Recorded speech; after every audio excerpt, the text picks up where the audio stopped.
ወፈርሽ ተንዘረጠች ደማመንከኑ ሲነጋ በስማ ምንድነው? ይሄ ሶፋ እኮ ከመሬት በጣም ከፍ ያለ ነበረ። ከመሬት ከፍ ያለ እና አሁን ምን ሆነ?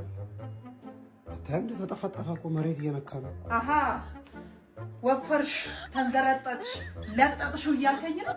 እኔ ሶፋውን ነው አላልኩም አንቺን። እዚህ ላይ እኔ ነኝ የምቀመጠው። ስለዛ አሁን ባሽሙር በአንተ ቤት መናገር ነው። ወፈርሽ ለማለት ፈልገህ ነው አይደለ? ኧረ እኔ ሶፋውን የተናገርኩ ሶፋው መሬት ነካ ነው ያልኩት። አንቺ ምን አረግሻል? ሶፋው መሬት የነካው እኔ ስለምቀመጥበት ነው። ያ ማለት ተድበልብለሻል፣ ዝሆን አከለሻል፣ መሬት አስነካሹ ማለት ፈልገህ ነው። አንቺ ነሽ ያልሽው እሱ። እኔ ሶፋው መሬት ነካ። አሽሙርህን ተናገርክ፣ አሽሙርህን ነገርከኝ። አንቺ ወፍራም ነኝ ብለሽ ነው እንደምታስቢው? አንተ ነው እንጂ ያልከው። ምን ማለት ነው? ከወንበሩ ስነሳ ጠብቀህ ይሄ ወንበር ሰው መሬት ነካ ማለት ነው። ሶፋውን ነው እንደውም ያናገርኩት። መሬት ነካ አንተ ሶፋ